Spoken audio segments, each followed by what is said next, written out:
Assalamualaikum warahmatullahi wabarakatuh. Apa kabarnya teman-teman? Balik lagi di kajian online. Ada sebuah informasi yang cukup menggemparkan di mana Malaysia rupanya diketahui telah resmi untuk mendaftar menjadi salah satu anggota terbaru dari organisasi BRIC besutan Rusia dan juga China. Informasi ini teman-teman telah dirilis oleh banyak sekali media dan salah satunya kita juga telah dapat ini dari CNBC Indonesia di artikel yang berjudul Malaysia mau gabung geng dagang Rusia BRIC Indonesia kapan?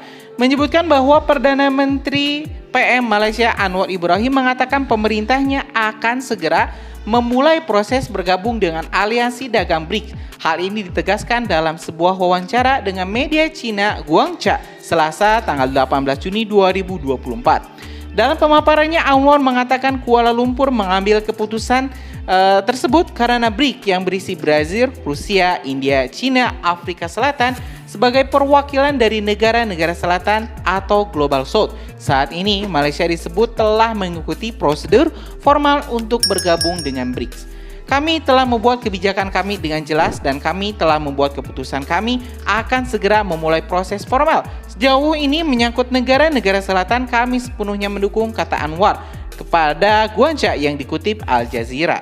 Anwar kemudian menggemakan kembali kritik terhadap dominasi dolar Amerika Serikat AS dalam perdagangan internasional yang disuarakan Presiden Brazil Luiz Inácio Lula da Silva. Menurutnya hal ini tidaklah adil dalam praktek perdagangan internasional.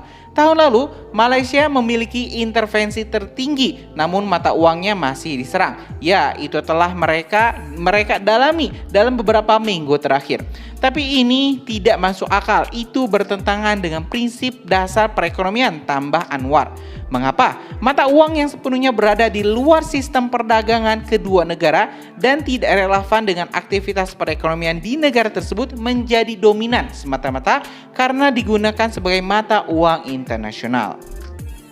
Ya teman-teman, salah satu alasan kenapa banyak sekali negara-negara maju yang memiliki ekonomi terkuat dunia bergabung dengan BRICS, salah satunya adalah dominasi dolar Amerika Serikat dalam sistem perdagangan dunia dan juga campur tangan Amerika Serikat dalam perpolitikan luar negeri bangsa-bangsa lain.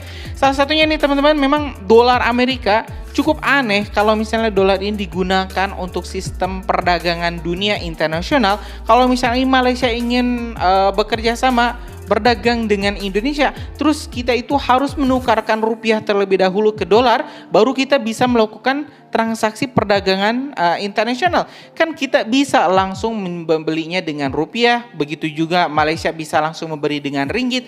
Ini sistem perdagangan dengan mata uang lokal ini memang tengah digencarkan, salah satunya juga oleh ASEAN, di mana ASEAN ini menitik beratkan tidak menggunakan dolar dalam transaksi perdagangan di ASEAN atau internasional.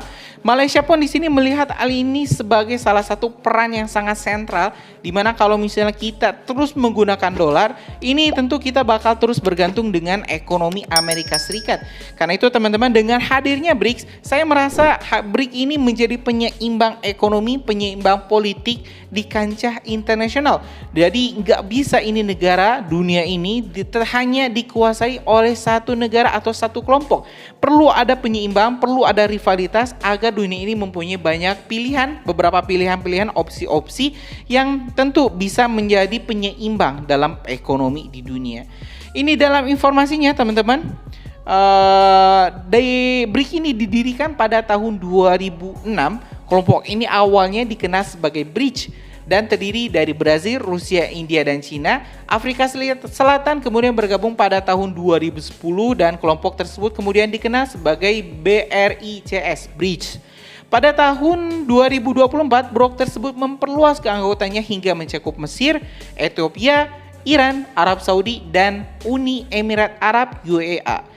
Menurut angka IMF, BRICS yang memperluas kini melampaui G7 atau G7, kelompok informal negara-negara barat terkemuka dari segi PDB yang diukur dari daya beli. Tercatat, BRICS mencakup 36% dari total PDB dunia. Dari sisi pembiayaan keuangan, aliansi ini juga mendirikan New Development Bank yang berkantor pusat di Shanghai pada tahun 2015. Sejauh ini, bank tersebut telah menyetujui pembiayaan senilai 32,8 miliar atau 500 triliun untuk 96 proyek pembangunan di negara-negara anggota. Selain itu, BRIC juga sedang menggagas mata uang bersama untuk keluar dari cengkraman dolar AS. Usulan ini digemakan Rusia yang dikenai sanksi barat dan telah dibahas dalam pertemuan puncak Aliansi Dagang BRIC Agustus lalu.